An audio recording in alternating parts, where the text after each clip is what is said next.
আপনারা দেখতে পাচ্ছেন কেরানীগঞ্জ ছাদ বাগান ব্লক। আজকে আমি আমার ছাদ বাগানের শীতকালীন সবজি কী লাগাবো এগুলি আপনাদের সাথে শেয়ার করছি।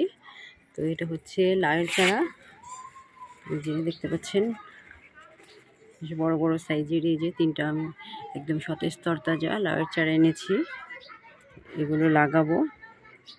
তারপরে আছে এখানে বেগুনের চারা, এই যে বেগুনের চারা একদম তরতাজা বেগুনের চারাগুলো। আবার এখানে এই যে আরও আছে বেগুনের চারা, একটা বেগুনি কালার, একটা সবুজ কালার, কয়েক ধরনের চারা এখানে।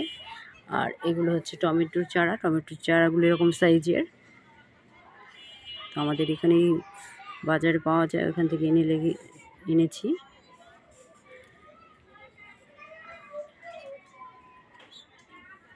আর এখানে আছে হচ্ছে এটা দুটা করল্লার চারা, এই যে। তো করল্লা আমি বীজ থেকে অনেক লাগিয়েছি, বীজের চারাগুলো ভালো হয় না, এ কারণে আমি আজকে কেনা চারায় এইরকম চারা এনেছি, লাগিয়ে দেখব কীরকম ফল আসে এগুলো থেকে।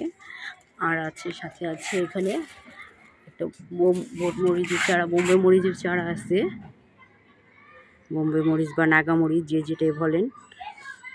তো এই যে, তো আমি এই চারাগুলো লাগাবো আজকে। এখন তো দুপুর টাইম, এখন লাগাবো না, বিকেলে লাগাবো। আর আমি এগুলোর জন্য মাটি রেডি করে রেখেছি। অনেকে কি মাটি দিয়ে জানতে চান, তো আমি দেখাচ্ছি। ছাদ বাগানের জন্য এরকম মাটি রেডি করে রেখেছি,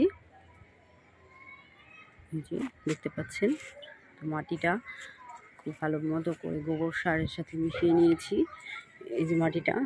তো এই যে মাটিটা দেখতে পাচ্ছেন একদম সুন্দর ঝরঝরা মাটি, কোনো নেই মাটিতে, মানে কোনো রকম কোনো নেই, জমাট বেঁধে রয়নি।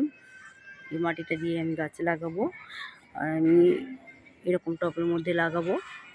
তো আপনারা যারা ছাদ বাগানে সবজি গাছ লাগাতে ভালোবাসেন, শীতকালীন সবজির এখনই সময় লাগানোর, তো সবাই শুরু করে দেন গাছ লাগানো। এখনই শীতের সবজির লাগানোর উপযুক্ত সময়। গাছগুলোকে এখন রেখে দিব, এগুলোকে বিকেলবেলা লাগাবো। তো আমি গাছগুলোকে এখন এভাবে রেখে দিব, তারপর বিকেলবেলা এগুলোকে লাগাবো। এখন একটা ছাওয়া জায়গাতে রেখে দিই, বিকেলবেলায় গাছ লাগালে ভালো হয়। তো আজ এ পর্যন্তই। আমার ভিডিওটা যদি আপনাদের কাছে ভালো লেগে থাকে তাহলে চ্যানেলটাকে সাবস্ক্রাইব করে দিবেন। কেরানীগঞ্জ ছাদ বাগান ব্লক। সবাই ভালো থাকবেন, সুস্থ থাকবেন। আল্লাহ হাফেজ। নতুন কোনো ভিডিও